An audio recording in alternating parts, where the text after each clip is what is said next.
नमस्कार, आप देख रहे हैं न्यूज़ 18 का डिजिटल प्लेटफॉर्म और मैं हूं आपके साथ साक्षी झा। बांग्लादेश की पूर्व प्रधानमंत्री शेख हसीना ने अंतर्राष्ट्रीय अपराध न्यायाधिकरण की ओर से सुनाई गई सजा पर अपनी पहली प्रतिक्रिया दी है। उन्होंने फैसले को धांधली से स्थापित, पक्षपातपूर्ण और अलोकतांत्रिक ट्रिब्यूनल का फैसला बताया है। उन्होंने कहा है कि ये ट्रिब्यूनल ऐसी अंतरिम सरकार चला रही है जिसका कोई लोकतांत्रिक जनादेश नहीं है और इसके निर्णय राजनीतिक दुराग्रह से प्रेरित है। शेख हसीना ने कहा कि उनके खिलाफ मौत की सजा की सिफारिश इस बात का संकेत है कि अंतरिम सरकार के चरमपंथी तत्व बांग्लादेश के अंतिम निर्वाचित प्रधानमंत्री को समाप्त करना चाहते हैं और अवामी लीग को राजनीतिक शक्ति के रूप में खत्म करने की साजिश रच रहे हैं।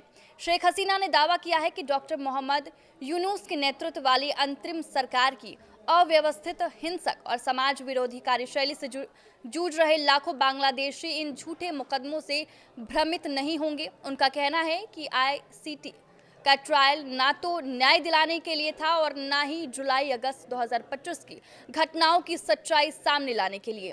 उनका मकसद आवामी लीग को बलि का बकरा बनाना और अंतरिम सरकार की विफलताओं से दुनिया का ध्यान हटाना था। ऐसी नाकामियां जिन्हें यूनुस और उनके मंत्रियों की अक्षमता ने और बढ़ाया है। शेख हसीना ने कहा कि मोहम्मद यूनुस के शासन में सार्वजनिक सेवाएं चरमरा गई है। देश की अपराध ग्रस्त सड़कों से पुलिस पीछे हट गई और न्यायिक निष्पक्षता को नुकसान पहुंचा है। आवामी लीग के समर्थकों पर लगातार हमले हो रहे हैं। हिंदू और अन्य धार्मिक अल्पसंख्यकों पर हमले हो रहे हैं और महिलाओं के अधिकारों का दमन किया जा रहा है। प्रशासन के अंदर मौजूद इस्लामी चरमपंथी, जिनमें हिज़्ब उत तहरीर के नेता भी शामिल है, बांग्लादेश की धर्मनिरपेक्ष सरकार की लंबी परंपरा को कमजोर करने की कोशिश कर रहे हैं। शेख हसीना ने कहा कि मोहम्मद यूनुस के शासन में इस्लामिक कट्टरवादी सरकार के संरक्षण में सक्रिय है।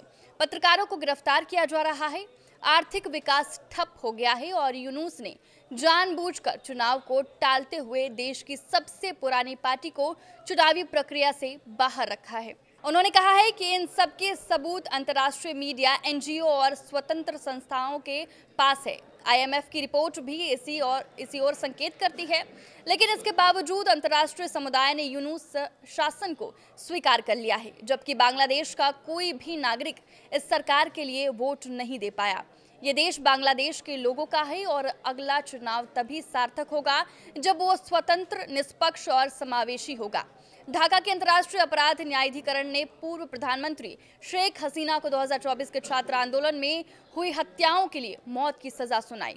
कोर्ट का कहना है कि हसीना ने हिंसा भड़काई और मारने के आदेश दिए। इसी केस में पूर्व गृह मंत्री असदुज्जमा खान को भी फांसी की सजा मिली, जबकि पूर्व आईजीपी अब्दुल्ला अल ममूम को 5 साल जेल दी गई।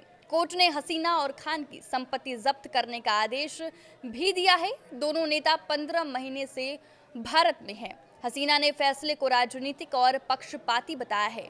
ये फैसला ऐसे समय पे आया है जब हसीना पिछले 1 साल से भारत में निर्वासन में हैं। अब बड़ा सवाल ये है कि उनके पास आगे के लिए क्या रास्ते बचे हैं। एक लंबे ट्रायल के बाद बांग्लादेश का अंतर्राष्ट्रीय अपराध न्यायाधिकरण ने फैसला सुनाया कि 2024 के छात्र नेतृत्व वाले आंदोलन के दौरान हुई हिंसा में शेख हसीना की सीधी जिम्मेदारी थी।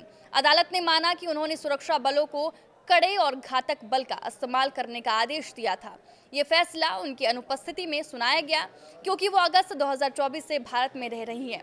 2024 में वो छात्र विरोधी प्रदर्शनों में हालात काफी खराब हुए थे। संयुक्त राष्ट्र की एक रिपोर्ट के अनुसार 15 जुलाई से 5 अगस्त 2024 के बीच हुए विरोध प्रदर्शन के दौरान 1400 लोगों के मारे जाने और हजारों लोगों के घायल होने की आशंका जताई गई।